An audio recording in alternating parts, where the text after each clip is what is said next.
Imagine a sniper who can fire from 20 kilometers away and never miss. Now imagine that sniper is not a single man behind a scope, but a flotilla of warships sitting beyond the horizon, turning industrial production into pinpoint violence across an open plain. On July 11th, 1943, during the Allied invasion of Sicily, that metaphor became battlefield reality. An elite German armored force, the Hermann Göring Division, spearheaded by a grouping of Tiger tanks, drove across the flat wheat country toward the American lodgment at Gela. They expected to smash the invasion while the attackers were pinned between sand and sea. What they met instead was a hellish, thunderous reply from the sea, sustained naval gunfire delivered at ranges the defenders had not fully anticipated. In a matter of hours, an organized armored counterattack was shredded. 10 of 17 Tigers were knocked out or disabled, hundreds of casualties were inflicted, and the beachhead survived. The episode rewrote one essential truth about amphibious warfare. Ships could act as long-range precision artillery, and industrial-scale firepower could neutralize even the most feared battlefield machines. To understand why this mattered, you have to see the battlefield the way both sides did on that morning in Sicily. Field Marshal Albert Kesselring, commander of German forces in the theater, believed the Allies could be stopped. The doctrine of armored counterattack was central to German defense.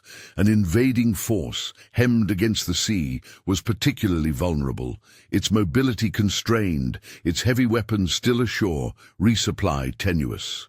Kesselring could call on the Hermann Göring Division, one of the Wehrmacht's elite formations. It was well-trained, fanatically loyal to its insignia, and critically equipped with heavy tanks, Tiger Is, whose frontal armor and 80-meter guns made them terrifying opponents on any open ground. A charge of 17 Tigers, supported by trucks, self-propelled guns, and motorized infantry, promised to smash through thin American lines and roll the landing back into the surf. On the American side, the picture looked bleak at first glance. Thousands of soldiers had come ashore on the morning of July 10th and the previous days.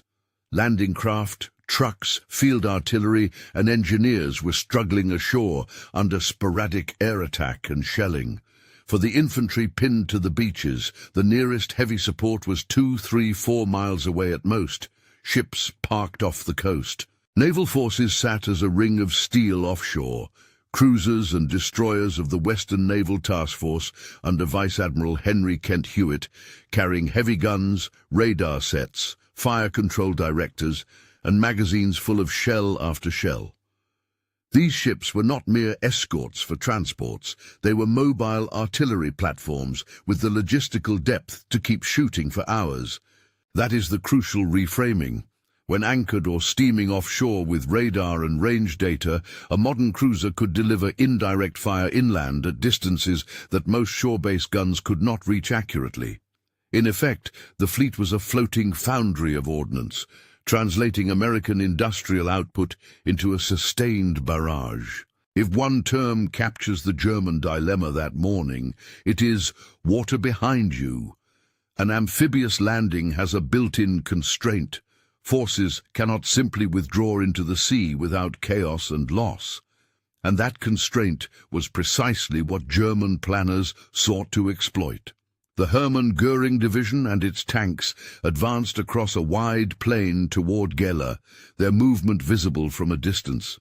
From the German perspective, open ground favored the Tiger.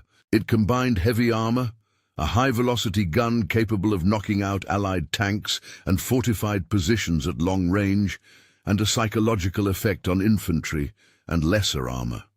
In plain terms, these were not cheap, expendable machines. Tigers were valuable and lethal, and their presence could tilt a counterattack into a collapse of the landing. But mobility and shock depend on conditions. German artillery and anti-tank regiments could not match the range or the sustained volume of fire the task force offshore could deliver. More important, the Allied fleet possessed fire control technology, radar, rangefinders, directors, and analog fire control computers that allowed it to observe, calculate, and engage targets beyond line of sight with a speed and precision new to naval warfare. Put simply, ships could see, compute, and shoot where land guns could not, and they could keep shooting without pausing to resupply. On the morning of July 11th, the German advance began with momentum.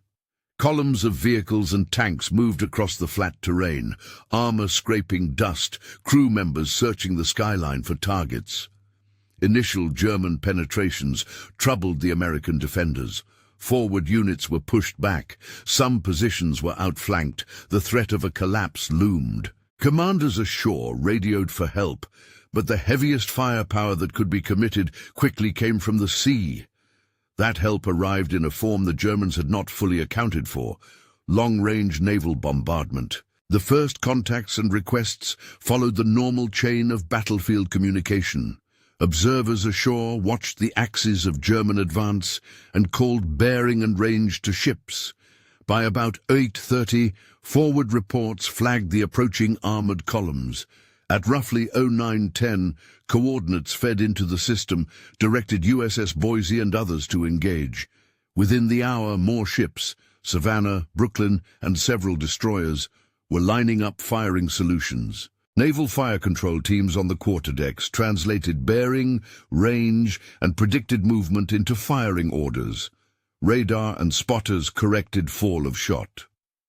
The process that looks, from shore, like instantaneous doom is actually a choreography of measurement and correction. Detect, compute, fire, observe, correct, repeat. Those cycles multiplied in the space of minutes into a rain of ordnance. How did naval ships hit at such ranges? A single line will do. Radar and directors extended the sight. On a cruiser's bridge, the fire control team used radar to determine range and bearing to a target beyond visual line of sight when visibility was poor or range excessive. An analog fire control computer, essentially a mechanical calculator, took inputs for range, the ship's own motion, wind, and the target's vector to produce gun elevations and fuse settings. In plain English, those systems turned a ship's guns into long-range, indirect artillery. The crew did not need to see the tank to hit the ground it was hiding behind. When the system worked, and on July 11th it did, the result was both precise and relentless. Salvos began to fall. The sound from the sea arrived like the onset of thunder and then became a continuous mechanical roar. From the perspective of infantry forward observers and German crews, the first impacts broke roads, spat up columns of dust, and threw earth into the air. Where German vehicles traveled in convoy, the effect multiplied. Tracks and running gear were especially vulnerable. Naval shrapnel and blast would not always punch clean through a Tiger's thick frontal armor, but they could smash road wheels, bend tracks, damage suspension and running gear, effectively immobilizing a tank without necessarily penetrating the fighting compartment. An immobilized Tiger becomes a static target. Its gun can still fire, but its tactical mobility disappears, and it is more difficult to be resupplied with ammunition and fuel. Witnesses reported a cascade of mechanical failures. Tanks that had thundered across the plain found themselves stopped, stranded on soft ground, or with bent tracks. Convoys were broken into fragments, columns jammed, and created choke points that multiplied vulnerability. Fires broke out where fuel or ammunition was hit. Observers ashore and spotters aboard some of the ships counted burning Tigers and vehicles, and radio logs noted multiple tanks knocked out or immobilized. Contemporary action records indicate that out of 17 Tigers committed, about 10 were lost or disabled during the engagement.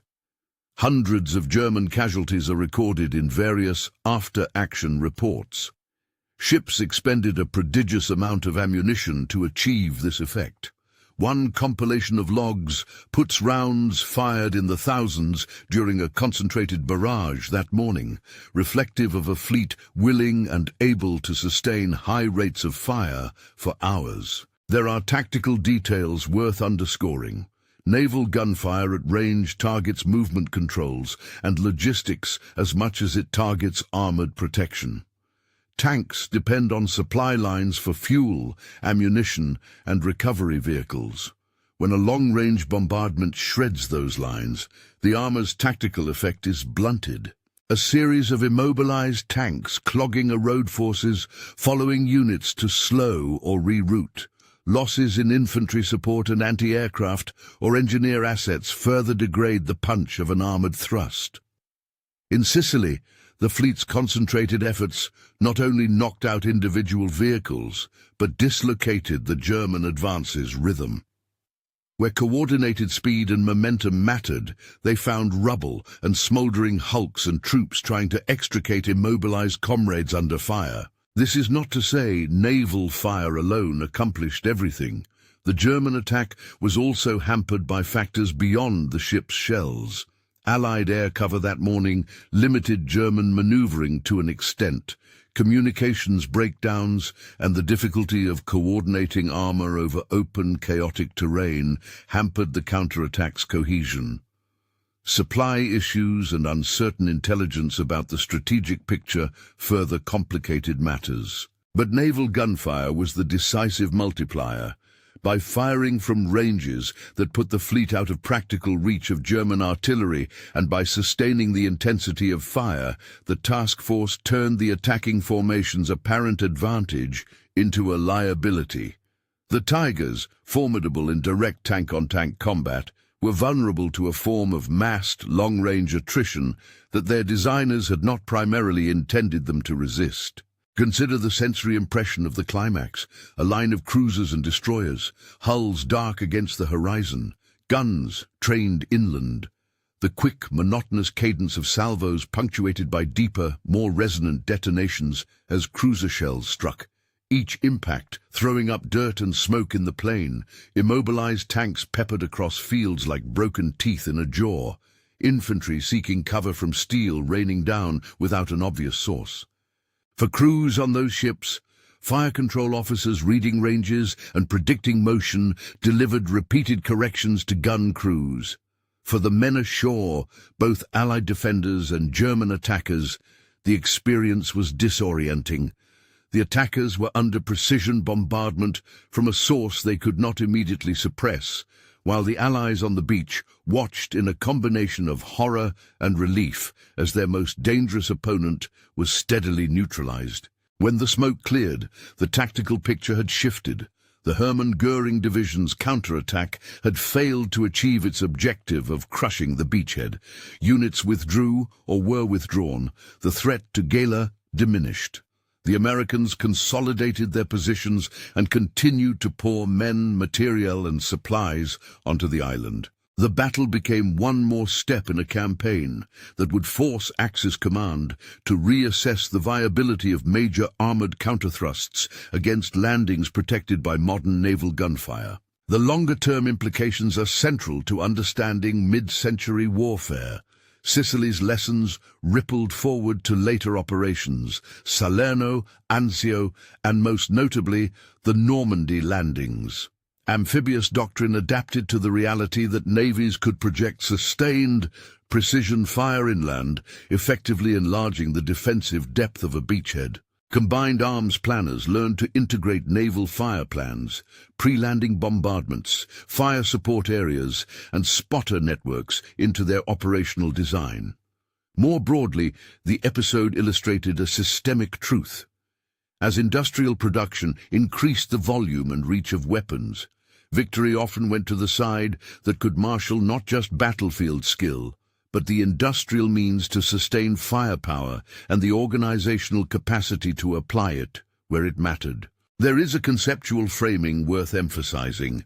The sniper shot does not imply a single perfect firing solution that destroyed an armored division on the first salvo.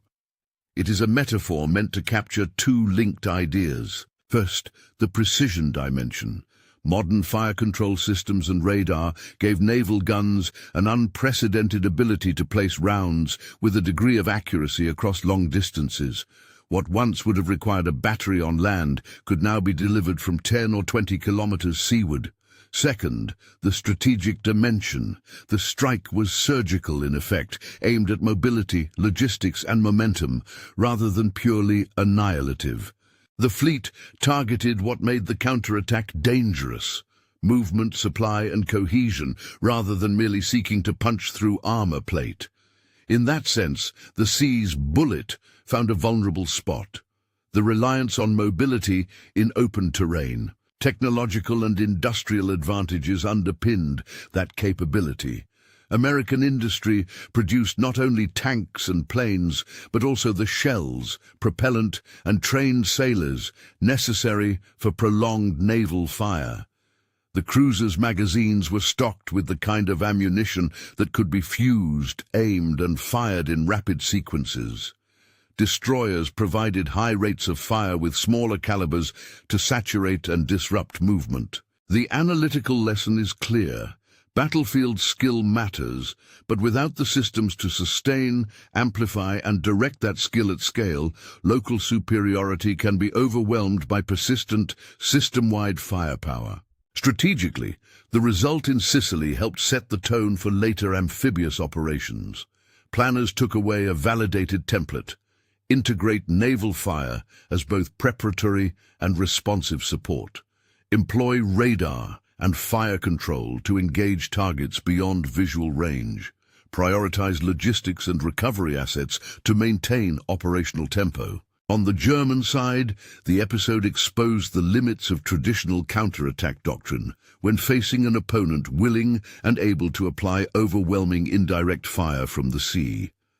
That did not render tanks obsolete, far from it, but it forced a re-evaluation of when and where to commit expensive armor, knowing the fleet might interpose an industrial weapon between attacker and objective. There are human costs to acknowledge without dwelling on graphic detail. Hundreds of soldiers on both sides were wounded or killed in the broader Sicilian campaign, and the destruction of vehicles represented not only mechanical losses, but broken comrades, disrupted units, and the slow attrition of manpower and will. The story's focus on machines and systems should not obscure that the decisions made in command centers and on ship bridges translated in a real sense into grave consequences for individual lives. The narrative must balance clinical analysis with respect for the human toll entailed by such engagements. By mid-July, Sicily was no longer a test of amphibious theory, but a demonstration of evolving practice. The Allied hold on the island consolidated, and the Axis command structure, already stretched by the wider demands of the Eastern Front and North Africa, found itself unable to mount another coordinated, decisive counterstrike against the landings. The operational consequence was to accelerate the island's fall, opening a path for Allied advances into Italy. The strategic consequence was to solidify a new understanding of amphibious risk and response. Control of the sea and the capacity to project fire from it could offset defenders' local tactical strengths. Looking back, July 11, 1943 stands as a case study in how industrial capacity, technological innovation and operational doctrine intersect on the battlefield. The 20-kilometer sniper shot is not merely a catchy headline, it is a way of naming a turning point in the relationship between ships and land operations. Where once a landing might have depended primarily on the courage and improvisation of soldiers on the beach, modern amphibious warfare increasingly depended on coordinated fires, logistics, and the material throughput of an industrialized coalition. There are inevitably debates among historians about precise numbers and attributions. Different ship logs, battalion reports and German accounts vary in their tallies of tanks lost, rounds fired, and times of engagement. What is consistent across the record is the pattern: a concerted naval effort at long range disrupted and ultimately halted an elite armored counterattack that might otherwise have imperiled the landing. The episode's evidentiary weight does not rest on a single perfect statistic, but on the convergence of multiple reports, after-action assessments, and the campaign's subsequent course. The lesson is wider than any single battle. In the industrial wars of the 20th century, victory frequently turned on the translation of production into effect. Tanks and experienced crews remained decisive in many contexts, but when a rival could marshal scale, munitions, ships, radar, and trained crews to enforce a denial of freedom of movement, battlefield reality shifted. The fleet at Gela did not rely on destiny or heroics, it relied on systems. It used radar, fire control, and magazines full of shells to achieve a strategic result. Protect the landing, deny the counterattack, and keep the broader operation on track. As a closing thought, military history often narrates moments as contests of valor or genius, but many decisive turns are more prosaic: industrial endurance, integration of technology, and doctrinal adaptability. The 20-kilometer sniper shot at Gela is emblematic of that truth. It was an instance where logistics, industrial output, and precise application of technology combined to protect thousands of soldiers on a beach and to blunt the bite of an elite armored formation. It changed not only a day's fighting, but, in small increments, the way amphibious wars would be fought thereafter. If this kind of deep dive into forgotten tactical turning points interests you, consider subscribing to catch more breakdowns like this. Which overlooked World War II episode should we unpack next? Tell us in the comments. There are more stories where this came from, and each one reshapes how we think about the clash between machines, men, and industry on the battlefields of the 20th century.